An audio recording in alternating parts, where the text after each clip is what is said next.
So, Jared, my dog has no nose. No nose? How does he smell? Terrible. Ta-da.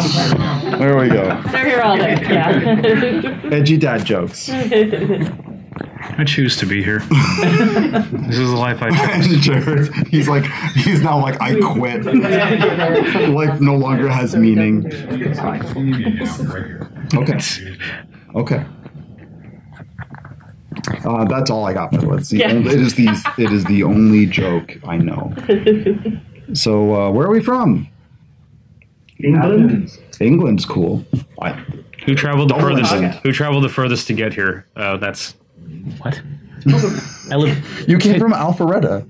Yeah, 10 miles. And boy, is your middle finger tired. He's on fire, folks.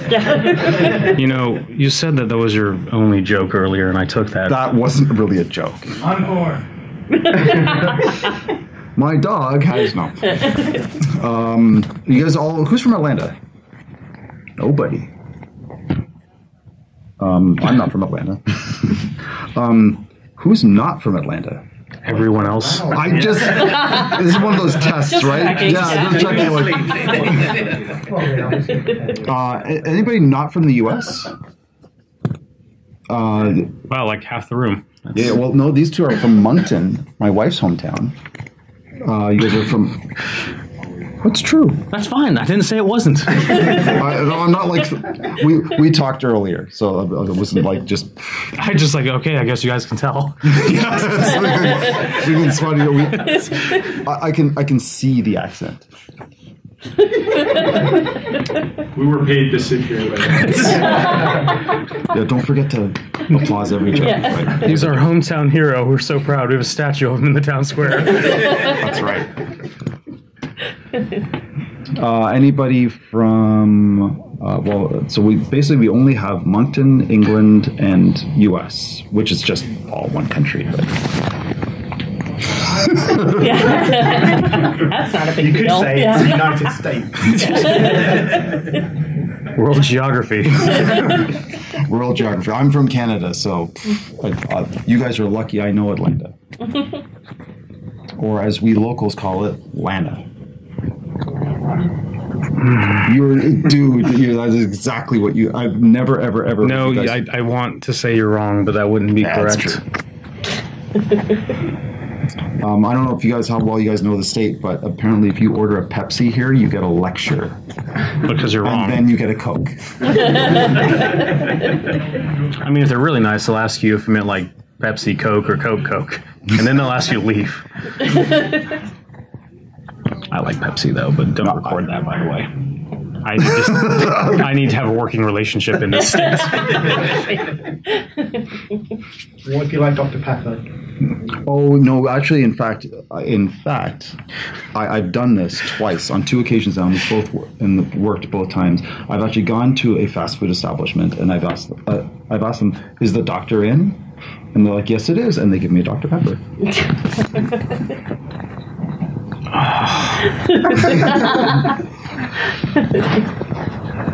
All right, our announcement has yielded us an additional me. I got the message. Excellent. So, all right, lock the doors. Nobody leaves. Good wait time. Yep. Okay, nothing. Of importance anyway. Eric, you just keep staying right there. All right. All right. Yep, the button. Not that button, the other one. Oh, don't. The sharks.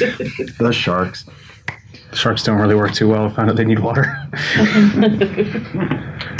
So welcome to our panel. This is Song of Ice and Fire panel starring Michael Chanel and some other guy. We are here to talk about Song of Ice and Fire miniature game. Our plan has changed a little bit. We want to make this, being CMON Expo, and the point of the show is to be a little bit more of an intimate show rather than like just some presentation where we're like sitting up there PowerPointing and showing you a bunch of slides and graphs and profitability and stuff. We want to talk to you guys about the game. We want to treat it more of a Q&A or even a round table Like anything you guys want to say about the game, you cannot hurt his feelings. They're so far gone and dead. But even if you want to say nice things, it will warm his cold, dead heart. The cockles of my heart will get slightly warmer. So the last time, who was here last year, by the way? Who was at this panel last year when we were talking about Song of Ice and Fire? The two rabble rousers at the back there. The shame, it's a very high mortality rate. That's a true fact. We did not do our job well. That's true. By the way, so why doesn't George Martin use Twitter? Because there's only 140 characters to kill. It's an out-of-date joke because now they have 280 characters. I get it, but Still funny. there we go. And the Moncton crowd didn't applaud, by the way. There you go. 53 minutes to go. So the reason I asked for why nobody, if anybody was here last year, so we were on the cusp of, we were in development at that point, and we were. We answered a bunch of questions, and if anybody was here and had follow-ups for that, we'd be happy to answer those. But now the game is done, it's finished in development, and it's been in production. All right, we're losing you. Oh, upgrade.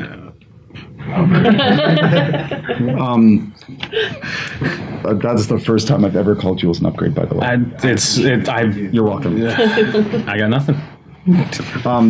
So the game has been out of development for several months. It's currently at the factory being molded, produced, and it will be out soon. We have our lovely production copies upstairs for people to be playing and enjoying as we speak. Pre-production or production? Production copies. Whoa. Yeah. News to me. So the base games are on the water and on their way here now. So this is Jules. He's running the panel. If you have any questions, please ask him.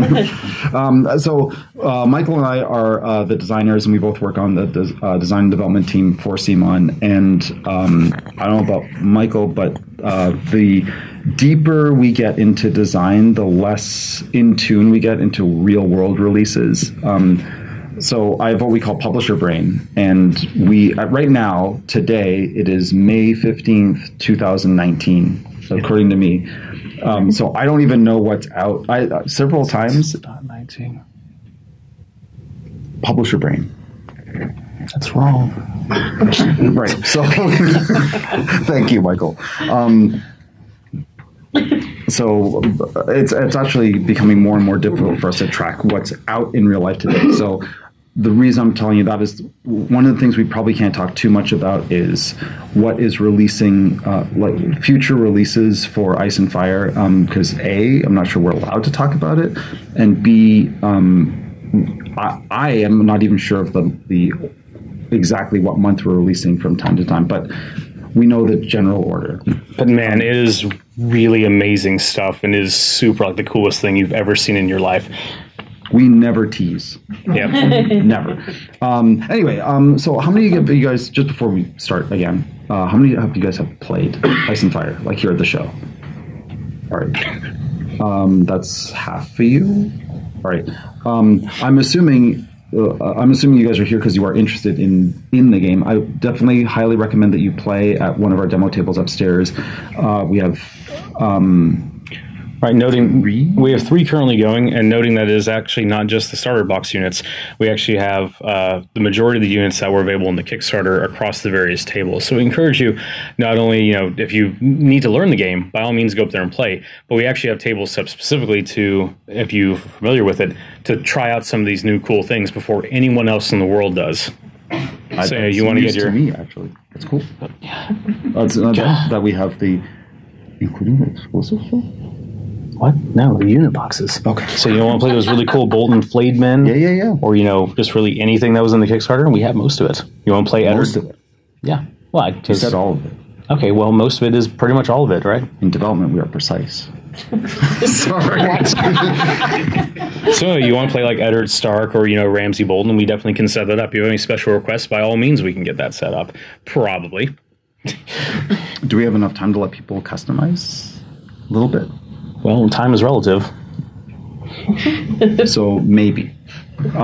Anyway, so we definitely, regardless of everything we're talking about, we highly encourage you to go try out the game for yourself, see if it's a good fit for you. We'll talk about the design development process, what we went through, what philosophically where we're speaking. We can definitely talk about broad design philosophy, development philosophy of the game. We just won't be able to go into too much specifics into what's coming up, what has not been revealed here at the show or released at the show. We have a cool little phrase for that, and that's if it's in the books, it can be in the game. So just to spearhead off a couple questions, about like dragons, White Walkers, giants. If it's in the books, it can be in the game. So that's about as specific as we will get with, those type of questions. It could be in the game. And of course, I'm sure a lot of you guys have played miniature games in the past or have seen miniature games in the past. This is a miniature game, so it will be packaged and released in a way that is familiar to most of you. That's our dodgy way of saying you can expect certain things that could be in the game. That might be in the books. That might be that are in the books. That are Definitely in the books. So, and of course, to be clear, this game is licensed from the books, not from the HBO series, which is why it's called Song of Ice and Fire, named after the series, and not Game of Thrones, which is just the first book in the series. Yep. Also noting, just for anyone who is unaware, every bit of our design process and whatnot. So every unit that gets made gets passed through George Martin and Co. and whatnot. So these look exactly as he intended. For the characters. So when you see Robb Stark, when you see Jaime Lannister, when you see Tyrion, these are all passed through him, and he goes like, yes, these are how they should look, and if they're not, then we correct them to look like they should. So to my knowledge, these are the most book accurate representations of the characters and things that have been created. That's true. George is actually really fussy, like really, really fussy. You'd imagine he is. He knows his series really well, but I worked on not only this game, but I also worked on the Game of Thrones collectible card game, from I think it's 20 years old at this point. I worked with George even back then, and I was the art director for that game, and the number of pieces of art that we threw out because George would be like, his nose is not exactly right, is pretty staggeringly high. He holds us to a really, really high standard of. Okay, this is very, very minor spoilers here. It's about a nose? It is about a nose. All right. That nose? We may or may not have had a series of back and forths when it came to a certain Stark girl, nicknamed Horseface by her brothers, who said it in the nicest of terms. Not that nose. The other nose. Oh, yes, sorry. Yeah, not that one. The other one. Lots of important noses in Westeros. But that was actually a funny thing. Was so Arya Stark is nicknamed Horseface by just in kidding because of her nose. Has anybody not read the books? That would be weird. Okay, good. Okay, well. All right, sorry, dude. Yep. Man, we're gonna spoil a lot for you. But that was actually a series of back and forths about getting that just correct, about how she's supposed to have an elongated nose that takes up majority of her face and whatnot. And I remember we had to go through, I think it was a total of 5 passes back and forth to get it just right. So that's the level we're talking about here. I remember the hue of Robb's hair was also another thing early on about getting that specifically, that mixture of, what shade of brown it's supposed to be. But yeah, that's the level that, we're dealing with here. So before we go on, does anybody have any burning questions about either the game that you've already played or curiosities about the game or any insight that you're looking for into the design development process? Great meeting. Oh, wait. Will there be dragons? I got this. Please. I got this.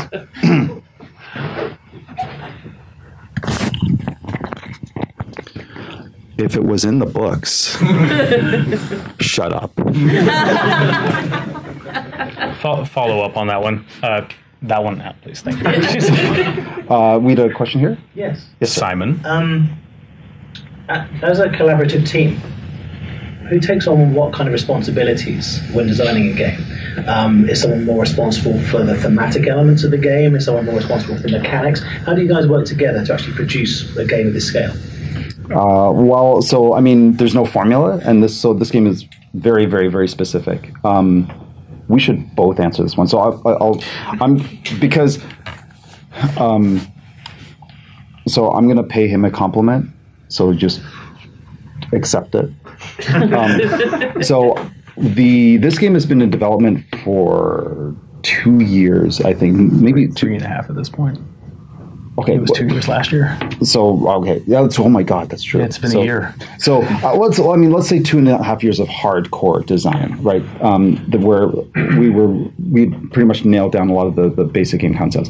Now, in this particular game, it wasn't. I came into the game late in the stage. When I came on board, the core game was already done, and it was. I mean, it was very different from what it is now, but it was done, and I was already happy with it. I thought it was cool, and it was very streamlined and it was very accessible, and so we didn't have a standard collaboration where we sit down and brainstorm on what could this game be. I already knew what the game was. I knew what the scope was, and because of the license that we had, and because of the limitations that what the game already was. I already knew what all the limitations were. That doesn't always happen. So one of my favorite ways to work is within extreme limitations. And of course, I'm a big fan of the series. I've designed or co-designed 3 games already in this to the series. Funnily enough, he had read the books more recently than I have, even though I've read them like 1,000 times. His recall was better than mine. So there was nowhere on the thematic end. Michael's a much more enfranchised miniature game player than I am. I grew up playing Warhammer. I played Advanced Squad Leader back in the day. Who else has played Advanced Squad? That's right. High five. It's like the other person in your hometown that you played it with. That's right. No. Actually, I played it in Montreal. There you go. Nice try. Might have crossed paths. And the rabble rousers in the back have played it. Played Starfleet Battles. Yeah. There we go. Ogre.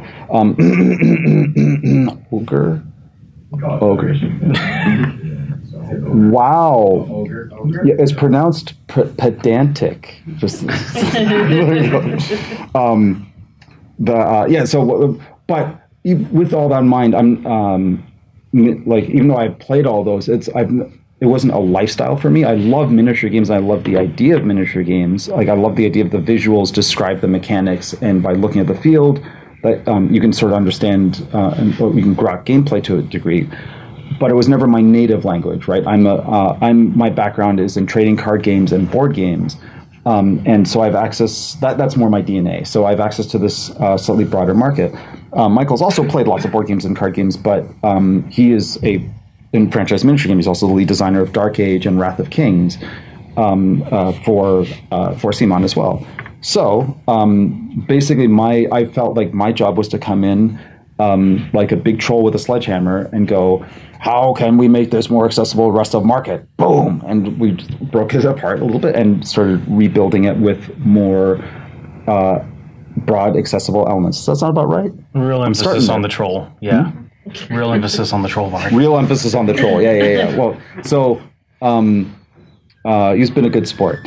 Never forget. Every tally mark every time you do something. That's right. So I came in and wanted to challenge us from every single angle, and so to go, well, I know this is traditionally done in miniature games this way, but what if we did something that was a little bit more relatable to a slightly broader market? You're late.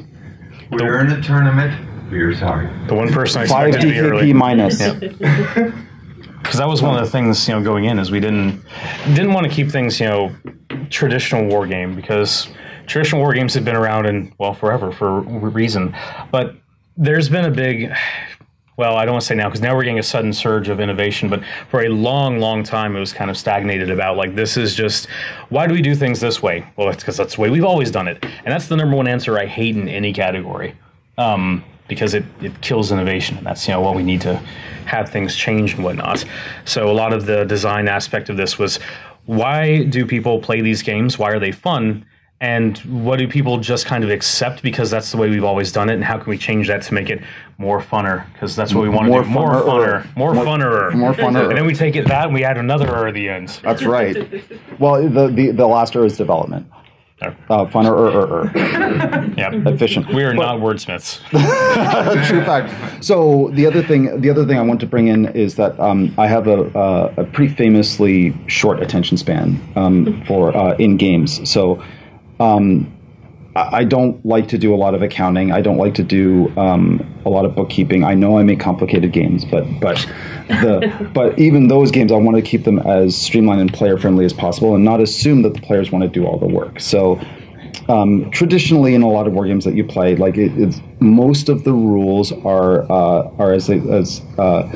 in the tome. I don't know if anybody even that might be too old school even for most of this crowd, but we wanted to make a game where that had the potential depth of any hardcore miniature game, but make it customizable on the player end. So, like, my favorite example is, if I want to punish you for failing morale checks, right? I need to play Lannister. I want that to be in my deck.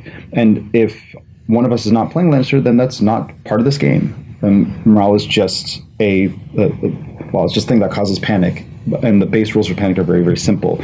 So anything we wanted to elaborate is always based on what the players bring to the table. That is a very CCG and board game way of looking at these type of games, and staggering the complexity as much as we could. The other one was the rule card. Yep. The rule card was cool. I mean, between just having your reference card and the unit cards, 100% of what everything's going to do. You don't have to reference an army book, don't have to reference the rule book or anything like that. Everything you need to know is right there. And that's actually tripped some people out of it, because they sit there and go like, oh, this game's too simple for me. It's like, just because it's a simple base system does not mean it does not have depth, because you have, as I've stressed before, just in the starter box alone, if I'm playing Lannisters, the Lannisters have an overall theme of panic. But let's say I want to play aggressive Lannisters because I really like that. I'm just going to switch in the Mountain as my commander, and all of a sudden, you don't really have to worry so much about my army panicking you as you do so much at running up and smashing your head in, which is a certain type of terror, but not the same one we were dealing with a second ago. And it's just those general changes of strategy. So, for example, panic it's a big concern if I'm playing against certain Lannisters. If I'm playing against Starks, though, that's an element of the game that's not really going to come up too much in our playthrough. But I'm going to have to worry about the fact that they're going to outmaneuver me and then charge me from the flanks. It's about changing the strategies and problems that I'm going to encounter as a player. Panic is important in the game in generally, but it becomes exceedingly important how I'm going to handle that if I'm playing against this type of army. How am I going to deal with that? Or, say we're playing against, the Starks versus unreleased faction number 3, let's say like that, where... Oh, I want to see you dance around this one. Yeah, well, where their play style might be, we are not going to have as many units as you, but we're going to be hyper elite. So each one of our units maybe even a little big? No. Okay. No, you're going in opposite direction there. Oh, okay. But let's say that, we might be very small. We might be very small in number, but because of that, we're all very battle-hardened and very badass. So how are you going to deal with the fact that, there's only 3 units for us, but each one of them is a major threat to you? You're going to have to, change your strategy around based on that fact, versus if I was playing against Lannisters, we're like, okay, they've got a bunch of guys out here and go worry about panic. So now all of a sudden the problem that you as a player have to fix, aka your opponent, is now changed based on just that one mitigating factor. Flip that around, you might have another force that you're dealing with that might be the exact opposite of like, none of these guys are an individual threat to me, but man, there are a lot of them. So how do I deal with that? How do I deal with the fact that they outnumber me 2-1 here? What am I going to do? It's Zerg. Gotcha.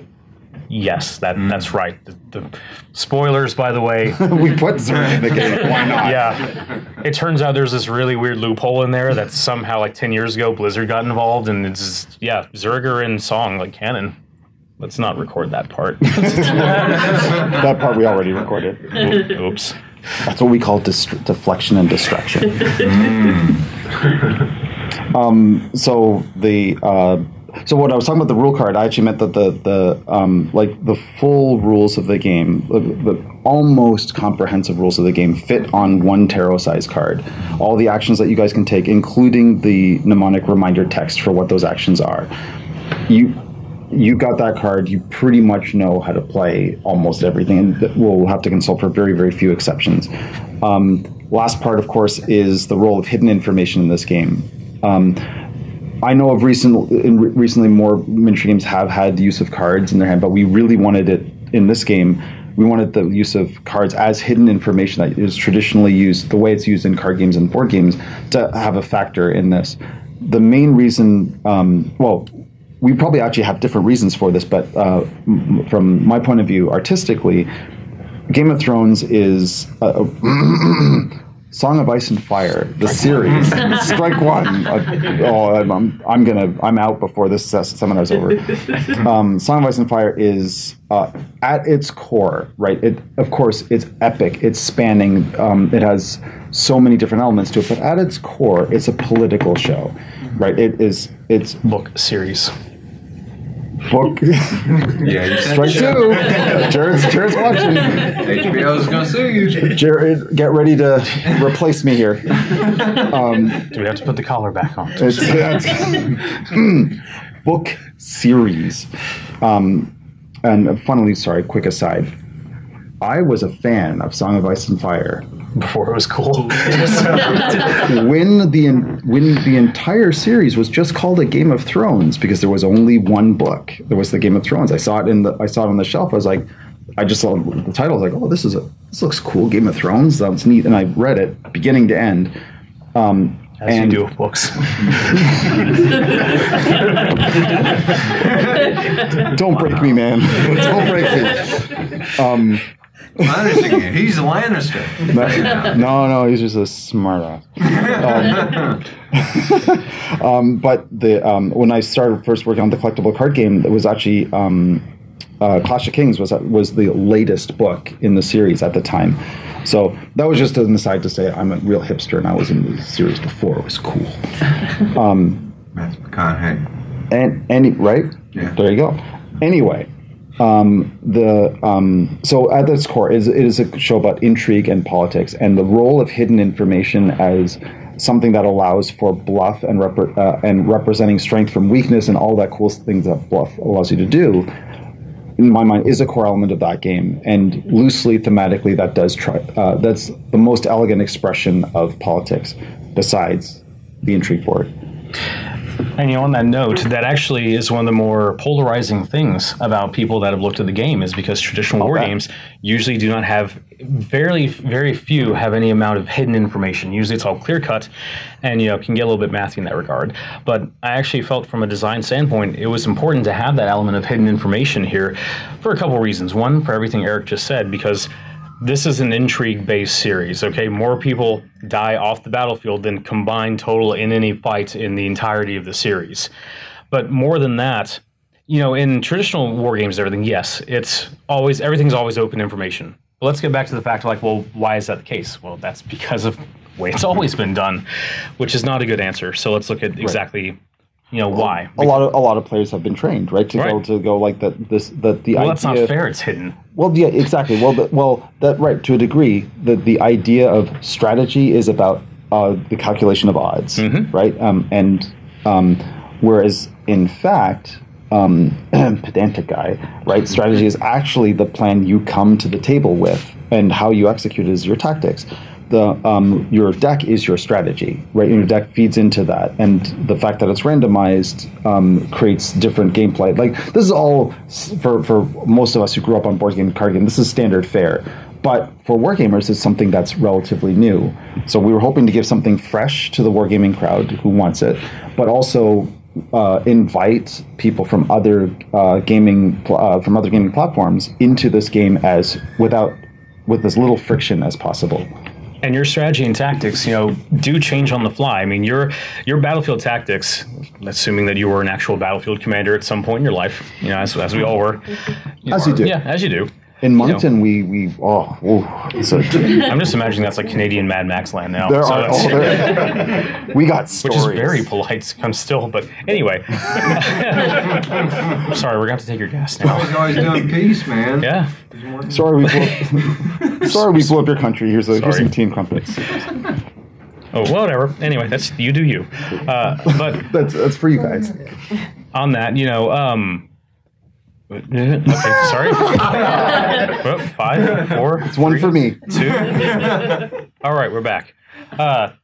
You are never going to know play by play what your opponent's going to do and what they're capable of at any point. The tactics deck is nice because it gives that randomized factor in there, but in a nice way because, okay, if I'm playing against Lannisters, they have their generic section of their tactics deck. I know in general, these are the things the Lannisters are known to do. And then okay, their commander is Jaime. I generally know these are the things that Jaime tends to do, but I don't know at any given moment everything he's going to do. And this represents that. Okay, Jaime might be planning to launch a counterattack on my guys because he's known to do that, but this might not be the case. On that same note as well, your tactics deck, your specific one, represents your overall theme of what your army is doing. And your commander, that's you, can really only be in a few places or one place at any given time. So you got to kind of rely on your orders and your plans getting to those sections of the battlefield, and more so still being relevant when they're supposed to be activated. Because okay, you tell your vanguard to go here and attack the enemy flank based on the fact that you think that these guys are going to be there. They get there and all of a sudden, oh, those guys aren't there anymore. Represented in the game because, we had our non-combat tactics board. They reposition themselves over here. But either way, your outriders get over here and all of a sudden there's no enemy from the fight. The tactics that they were going to employ are no longer relevant. So now the things that you had that you were preparing for, that might not be the thing that's now, the course of action. So you've got to now re-strategize there. So that's why that random element to me works, because it does represent the chaos of the battlefield. Fights and battles are not an organized affair. Right. I mean, you hear the term fog of war a lot in combat, right? Where you don't, which was a representation of imperfect information. We didn't want to completely reinvent the wheel and actually put physical fog of war in there. Of course, you can see what your opponents do. That's the smoke machines were really expensive. That's a true fact. Well, we just use little cotton swabs, and we lost a few playtesters from that, by the way. That's a true fact. Sacrifices were made for this game. But so besides that, we also one of the other key vectors that we were thinking about was first play, right? Especially in today's market, there are a lot of games out there. Just curiosity, who among you guys considers yourself to own more than 100 games? Oh wow, fewer than I thought actually. More than 75% of the room there. Every week. More than 200? 300? Okay, Travis, let's just go away. All the games?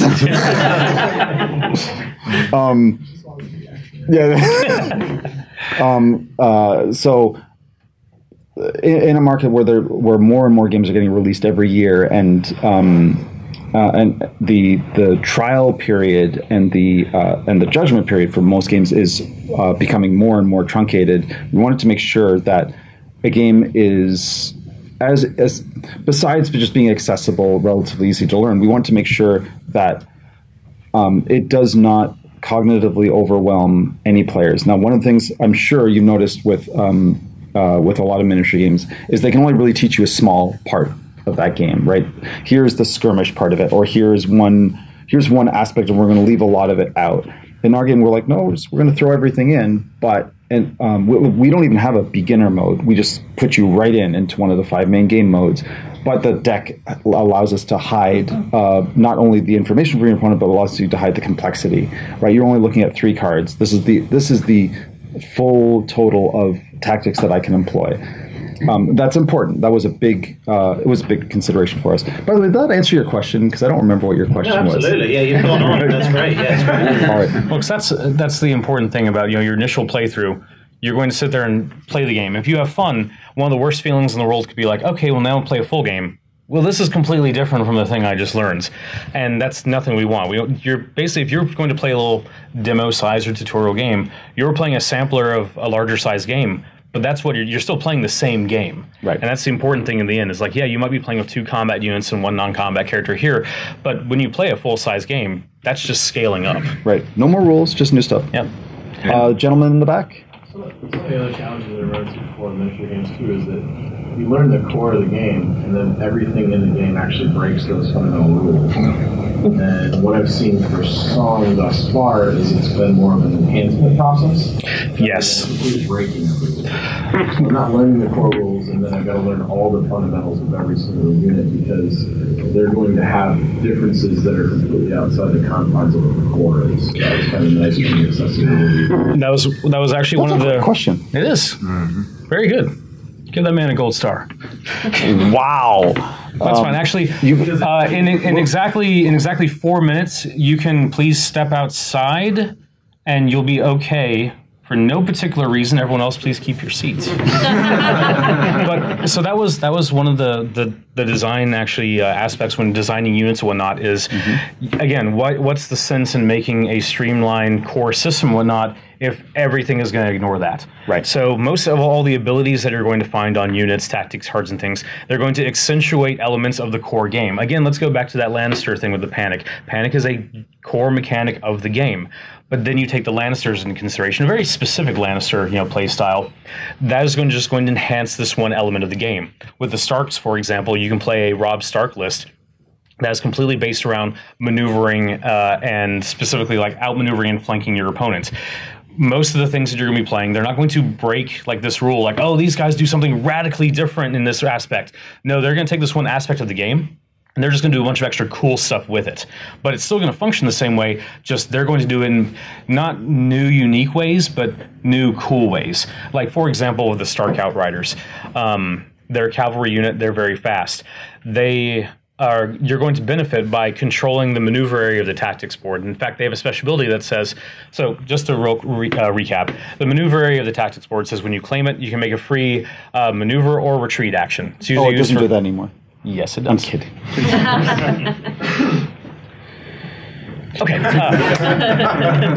That's basically what it does. So everyone knows, like, this is the area that's going to help me, get my mobility across the battlefield. The Stark Outriders have an ability that says if they're targeted by that, they, instead of doing either of those, can make a charge action. So it's still tying to that theme of maneuverability and getting around the board, except they're now doing it in a very aggressive, very specific way. So, but it's still keeping in the theme of the zone. It's not like it's changing to go, oh, they can instead restore wounds and do all this stuff here. It's still fundamentally the core idea is happening. Just they get this cool enhancement to it, and that's the general thing. Is like everything that you're doing in the game.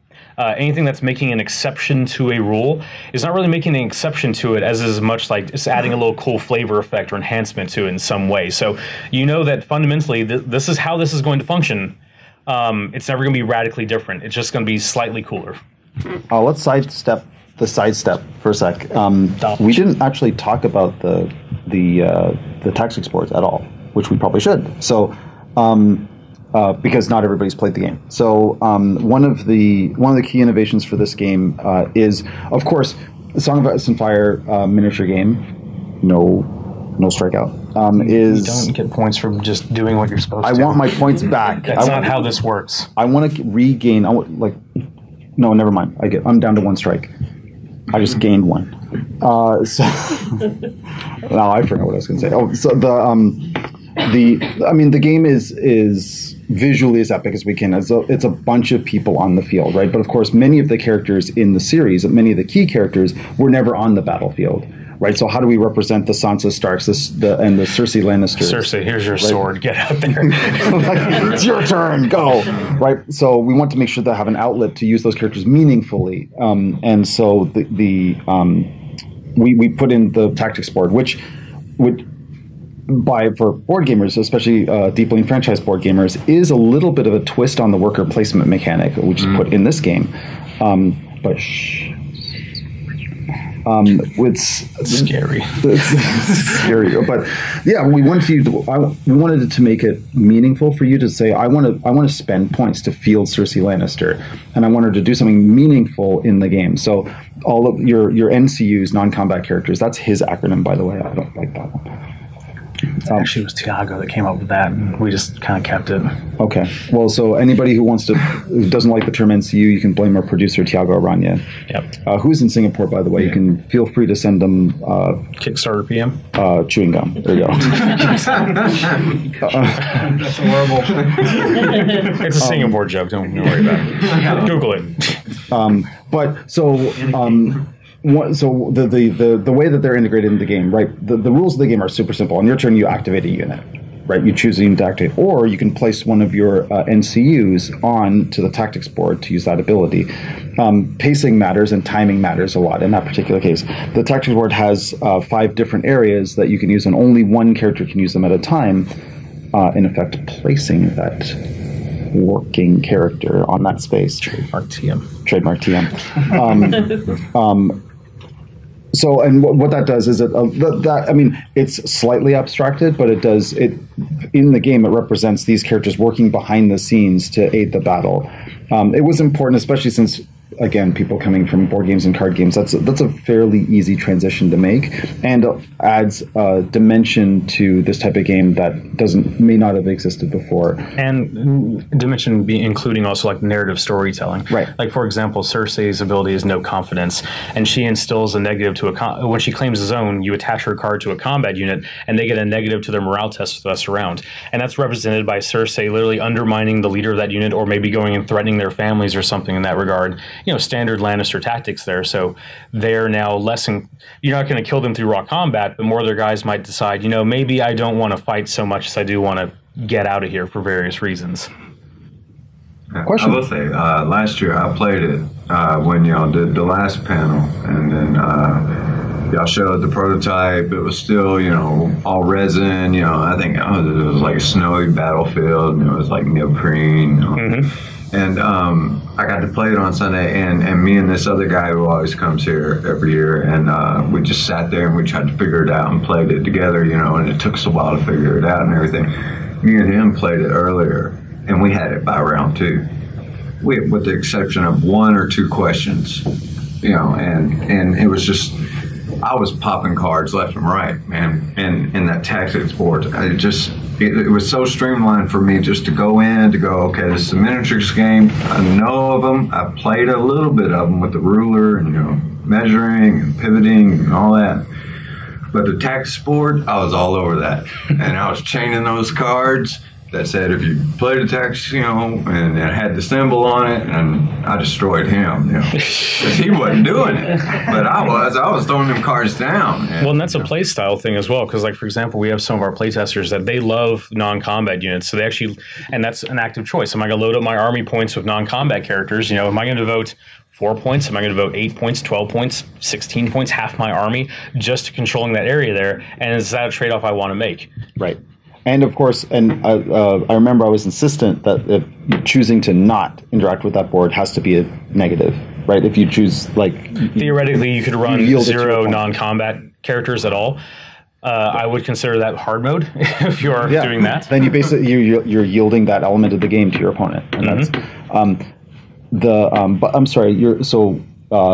What was your question? Oh, I was just making a statement. How more streamlined it was. Like how deeper y'all refined it, how easier it was for me to get in. And I'm super excited for it to ship to me. I've already spent $400 on the darn thing.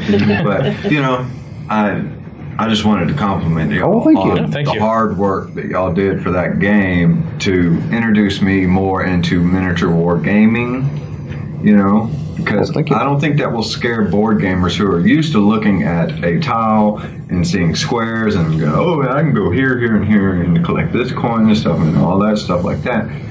They can look at that and understand it and be comfortable with it. I think they can. Well, thank you. Well, we call that process development, by the way. That's a year's. Well, that was about 6 months worth of refinement. So I have a little more of a production question, because I think I echo everything he said. I think the ease of getting people excited about the game, our demo game, I played with a guy that I drug here that doesn't play tabletop games, and he actually was talking about tactics after we left the place and talking about how Clegane should fit in with the other type of units. So that captured him and the other family that was against us. It was 3 people. They stood up and they said, "This game's great." Like, and they had never played it, didn't even hear of it before. So I think you've achieved on that goal. But to throw a little, just a question as far as from a production standpoint, I think the difference between board games and miniature games is how you get people to play. That you can go to the local hobby store and you can pick up a game. There's people playing it, and that's part of their, like, a lifestyle game rather than a board game. And so a lot of the talk has been how to bring, board game elements into the miniature game, but to keep it a miniature game and keep it long-term success for years and years and years, where you're building 5, 6, 7 armies. It's going to need, you're going to need people to go to gaming shops and play the game and have tables running it. Mm-hmm. And that's usually considered, even I talked to my local hobby store, and he said, well, the Kickstarter element, it kills it for me because I can't make that initial excitement. I sell, the practical business realities of it. Well, my question is what is your plan to, I'm certain, because I saw like the retail slides that were spoiled and all that stuff that were out there. I know there's a plan in place, but is that are you still committed to that plan of getting the retailers involved? I'm not a retailer. I only go there to buy my stuff because I'm trying to support the local folks. Well, to note on that, we've actually already announced this several times, that from day one we have store supported organized play going out specifically for retail stores, and starting month 1 onward, we do have new releases. So even if you back the Kickstarter, from month 1 going onward, there's new stuff going to be available, specifically from your local gaming store that you did not get in the Kickstarter. We specifically this Kickstarter, because we want to keep the retail stores in mind and everything, keeping it very contained. This is a taste of the world. This is to get you entry and involved, but past that, we're carrying this through the retail stores because they are, as you said, the lifeblood of miniature games and whatnot. You need a place to play these things. I just want to make sure. So you're saying that because I think this would be great. You're saying that on release or shortly after, within a couple months or a few months, within 1 month, there'll be new units and things available to retailers that weren't on the Kickstarter. Because that'd be great from my perspective. We'll get to you one sec. So I'd like to offer you some perspective to give you your retailer. The philosophically, right? The reason the Song of Ice and Fire Kickstarter was run a little differently from our other Kickstarters, right? Which are for less lifestyle games, less organized, play-focused games. We did this specifically. Philosophically, we wanted to seed the market, right? Exactly what you said. One of the hardest parts of these games, they rely on something pretentious business types called network externality, right? The value of every game is only equal to the number of other people involved in that game. We wanted to top down seed the market with as many already interested players as possible with an intro game, right? There is no way that people who get into this game are only going to stick with that core box, right? So they are they're going to keep funneling back into retail stores looking for opponent. That's the idea. We also made are we allowed to talk about our strategic hire, Jules? Yes. Okay. Can I chime in first, just to continue on that? Okay. So a couple of things that are coming up. Get on up here, spotlight time. Kickstarter on that level. So you have to understand that those stores are going to get shipped at the same time as the backers, so they will have that stuff ahead of time to see that program. The other thing we've done on the sales team and from the marketing side is we've created exclusive content for those shops. There's going to be open kids. There's going to be events. We've also built an entire CMON Play program, which actually we create exclusive content to have those people go to those stores. This all ties in with a very tight release schedule that we have internally for the next 6 months. And every month it is sort of a consistent release schedule, including some of the stuff we can't talk about here now. But it's all drawn out. I think there are some shops in here. They do have some information that we haven't provided the end users yet, so they can prepare. We have Josh in the front, who we just hired as our team manager. Josh. And the reason we brought him on, his main mandate is to develop a competitive network for Civ. And so, just a quick point, the development, just to talk about Jules's, when we talk about the plan, development and marketing are like lockstep, right? So one of the reasons why we're talking about this game took 3 years to develop is we didn't just develop the core set. We did at the minimum a full year's worth of releases, staggered, sorted, they're done. Like they're off our plate. We haven't even looked at it. The amount of stuff that exists that we can't talk about is staggeringly high and gross. It's gross. For the record, I just saw the softballs being locked up there. I wanted just to pick curveballs. Anybody? Hey, well, like even we like hardball. We like curveballs and hardballs too. And that's baseball, right? I'm kidding. Sports ball. Go.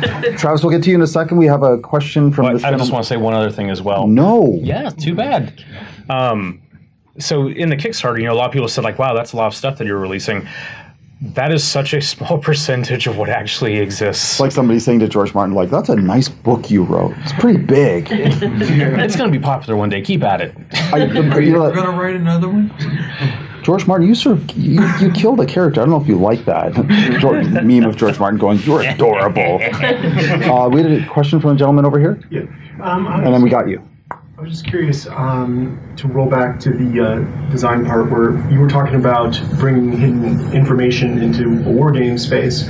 And I was just curious, because that would, of course, add some randomness, at least from the perspective of the person who's playing against you, right? You don't know what those cards are going to be. Did you feel like you had to pull randomness out of the other places that they would normally be in a war game?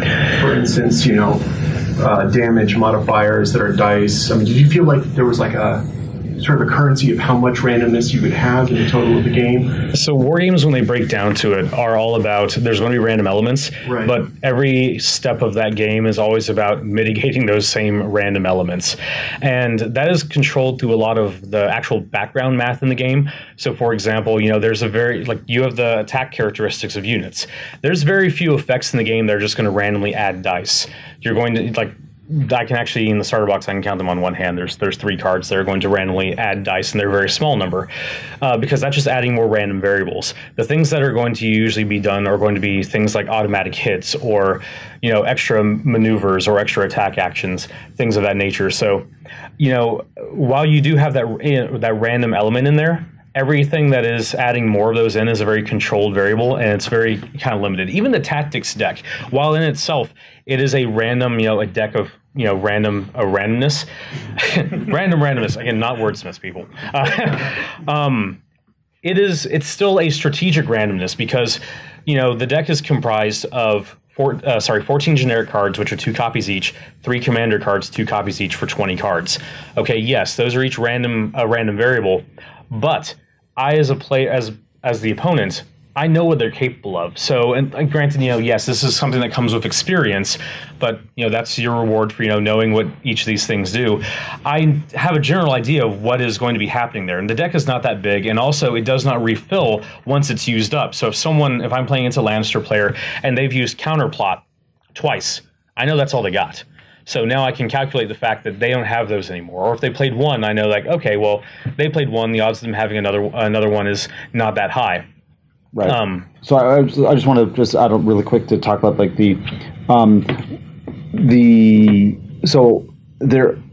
you're talking about is net randomness in a game, right? It's a little bit more complex than that because the reason why randomness and variance is included into games is to make people adjust how they play, right? As Michael was talking about. And so on the table randomness, right? Post-decision randomness which is what a lot of these games have, right? I'm going to make my choices, calculate my odds, and then surrender to the dice and see if it works, right? That's cool. It's dramatic. That's something that miniature games offer better than almost anybody else. But one of the other elements, this is a little bit subtle, but Jared's telling us 5 minutes. We're getting there. Or is that 5 strikes? Am I gone? 5 minutes is more. 5 minutes. All right. So I don't know. He's a mean taskmaster, man. The hidden information. What we put this in from a design point of view to change the way that players interact with the randomness in this game as opposed to the standard post decision that you get with dice. So what Michael's talking about, right, is with experience, you get you have the ability to play around some hidden information that your opponent controls, right? And this, that all right, I have the Lannisters have 2 counterplots. Am I actually going to play around this, or how much energy should I devote to playing around counterplot until he plays it, or to make it as uncomfortable to play or costly for him to play as possible? That those tales all the way back to bluffing, which is something that we want this game to be able to do that other games can't do. You didn't draw a counterplot. You can on the board against an experienced player represent that you have it, right? I can play as though I had it and force you to play inefficiently, and when I didn't actually have it, which means that I have 3 other cards that I can use instead. There's no way he would have moved that unit there unless he's got that card. Come on. Right. And meanwhile, you're going like, hey, he's falling for my trap. That's it. So it is its randomness on 2 different axes, but it affects the way players play twice. The hidden information is a much more subtle form of play. It's not as random as it looks on the surface, of course. But no, I'm just to let you know, like what our goals were, right? That's what our goals were, and so we also want this, as well as being a benefit to players of standard war games, that this is a new way to play, a new way to interact with war games that they may not have played with too much before. And of course, this is standards up for board game players, but that eases them into it. We had one last question, and I think that's going to have to be Mr. Travis. Yeah, make it good, man. No pressure. What I would say to the guy with a retailer that has a concern about Kickstarter is there's a common misconception from retail that when a company does a Kickstarter and Kickstarter is successful, that's the entire market. It's not correct. And part of the reason why you know it's not correct is if you walk down to the floor, CMON has had some of the most successful Kickstarters in existence. Yet they still continue to sell copy after copy after copy. So what I would encourage them to do, as a retailer myself, would be to talk to somebody in sales from CMON. They're not going to give you the number of units that they've sold because that's proprietary. But if you talk to them about how many units they sold in Kickstarter versus how many they've sold after the fact, it's a significantly larger number than what they actually get out there and do the marketing and get into the first user hands. I can attest to that statement. So early on with Kickstarter, I was concerned about that too, but math now tells me that it's not even, like, the best-selling game that I have this year in the board game space is Rising Sun. That crushed on Kickstarter. Well, it's crushed on my shelves after the fact as well. And that's with a lot of backers buying. Warms the cockles. Warms it. And I can, before I was full-time with CMON, I was a freelancer, and royalty checks don't lie. I can say without divulging any tradecraft that like the royalties I got for certain games, even produced by CMON, at post Kickstarter were much higher than pre Kickstarter. And in fact, the number of games where that is true is much higher than the number of games for which it is not true. That was an effective dance. So we have time for one more question in 2 minutes. So who wants to pick the best last question? It better be the best. It's got to be the best last question. I saw a hand shoot right up. We missed like the first 20 minutes. Can you summarize in 2 minutes what we missed? It was three bad jokes by Eric, me sighing a lot, reconsidering my life, and then we moved on. Okay. And then subtle acceptance of this is where I am. We can sum up. Well, okay, we can sum up Michael's entire purpose in this, with the phrase "This too shall pass." All right, more. Okay, Let's make them rapid fire. Let's do this. Will there be White Walkers? No. If it's in the books, it could be in the game. Hard no. There's 2 designers. Yes, sir. So, last year I asked a question on map campaigns or campaign systems for Fong, and it was kind of a gray answer because we were still developing the game at the time. Has that been expanded on anymore? Is that more of a possibility? If it's in the books, it can be in the game. No.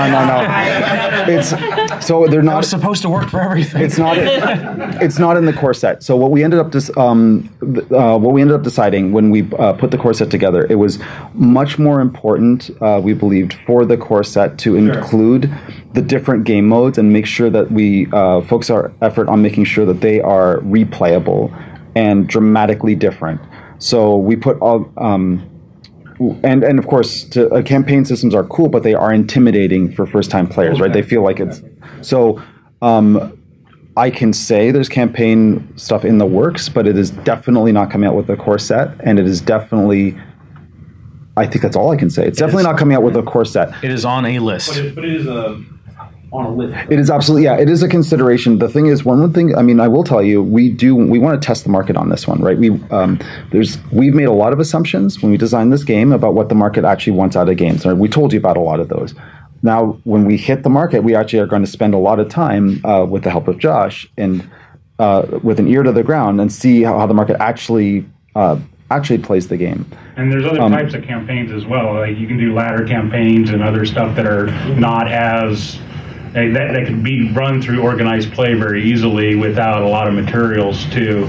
I mean, just the support materials on the framework without getting into an elaborate campaign. So it's a good first step, especially if you want to run just a very specific campaign between two players. You know, you don't even have to do it with. And I don't think anyone's going to complain about more options to play, right? It's almost like developing this game is like playing a game. We have X number of action points. We have to figure out how to spend them. And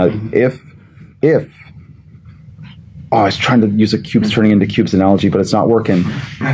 So in boring business speak, if the demand is there and proves to be there, we will definitely allocate more of our points into refining what we've got on the table.